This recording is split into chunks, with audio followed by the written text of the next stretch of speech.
বকশীগঞ্জে দুর্নীতির মাধ্যমে শিক্ষক ও কম্পিউটার ল্যাব সহকারী অপারেটর পদে নিয়োগের অভিযোগ উঠেছে। জামালপুরের বকশীগঞ্জ উপজেলার সাদুরপাড়া নজরুল ইসলাম উচ্চ বিদ্যালয়টি দীর্ঘদিন ধরে অনিয়ম ও দুর্নীতির মাধ্যমে পরিচালনার অভিযোগ উঠেছে। 2011 সাল থেকে 2022 সাল পর্যন্ত প্রধান শিক্ষক তার আপন শ্বশুর গোলাম মোস্তফাকে ম্যানেজিং কমিটির সভাপতি পদে রেখেছেন। এমনকি সদস্যগুলো তার নিজের নিকট আত্মীয় স্বজনের দিয়ে কমিটি গঠনের অভিযোগ রয়েছে। নিয়মিত কমিটির মেয়াদ শেষ হয়, এরপরে পরপর 3টি অ্যাডহক কমিটি গঠন করে। অভিযোগে জানা গেছে প্রধান শিক্ষক আবুল কালাম আজাদ সাহেব অ্যাডহক কমিটির চলাকালীন সময় পূর্বের নিয়মিত কমিটি দ্বারা 15 মাস পূর্বে নিয়োগ দেওয়া হয় সহকারী প্রধান শিক্ষক পদে। প্রধান শিক্ষকের আপন শালিকা এবং সভাপতি সাহেবের মেয়ে। কম্পিউটার ল্যাব সহকারী অপারেটরের নিয়োগ দেওয়া হয় প্রধান শিক্ষক আপন ভাতিজাকে।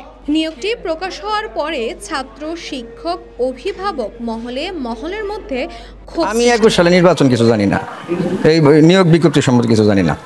2021 সালের যে নিয়োগ, এই নিয়োগ সহকারী প্রধান শিক্ষক এবং ল্যাব অ্যাসিস্ট্যান্ট নিয়োগটা আমি শুনছি, তবে কোন দিন কোন তারিখে হয়েছে এটা আমি জানি না।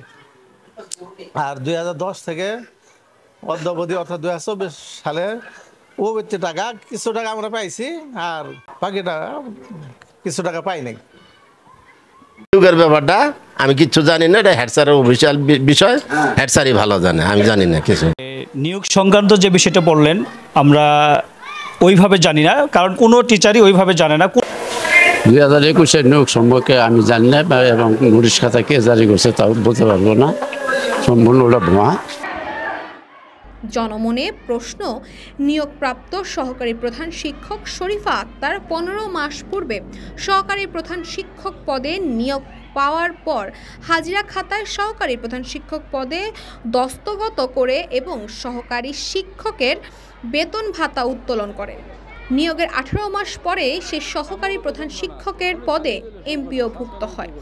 সচেতন মহলে ধারণা, একজন সহকারী প্রধান শিক্ষক পদে নিয়োগ পাওয়ার পর কিভাবে 17 থেকে 18 মাস পর্যন্ত সহকারী শিক্ষক হিসাবে বেতন ভাতা নেয় এবং ম্যানেজিং কমিটির মেয়াদ শেষ হওয়ার 4 দিন আগে তাদের নিয়োগ দেওয়া হয় বলে অভিযোগ উঠেছে। এ ব্যাপারে সাদুরপাড়া নজরুল ইসলাম উচ্চ বিদ্যালয়ের প্রধান শিক্ষকের সঙ্গে মোবাইল ফোনে কথা হলে তিনি এ বিষয়ে কথা বলেন, অনীহা প্রকাশ করেছেন এবং বিভিন্ন অজুহাত দিয়ে ফোন কেটে দেন। উপজেলা নির্বাহী কর্মকর্তা অহনা জিন্নাত জানান, অভিযোগ পেয়েছি, তদন্ত কমিটির গঠন করা হয়েছে।